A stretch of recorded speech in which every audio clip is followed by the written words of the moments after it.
Knowledge unravels the truth about history. Ang mga lumang larawan sa ating bansa ay sumasalamin sa itsura ng ating kasaysayan. Pinapaliwanag nito kung anong pamumuhay ang meron noon at dito natin maikukumpara kung mas masaya ba ang buhay sa panahon ngayon kaysa sa dati. Ngayon, isa-isayin natin at balikan ng mga lumang larawan dito sa Pilipinas. Simulan na natin.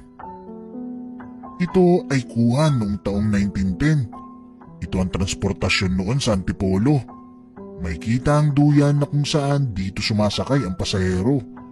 Ang duyan ay nakakabit sa mahabang kawayan habang bitbit ng dalawang lalaki sa magkabilang dulo.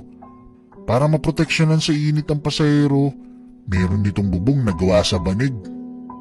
Ito naman ang Spanish Infantry na nakahanay sa luneta noong 1895 na naka-uniforme. Kuha naman ito noong 1900s, isang Pinoy na hawak-hawak ang kanyang pinakamamahal na panabong na manok.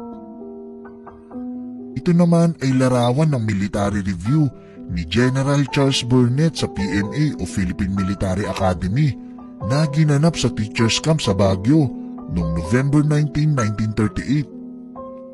Ito naman ang larawan sa naganap na The Battle of Manila noong 1945. Ito yung digmaan sa pagitan ng Hapon at Amerika.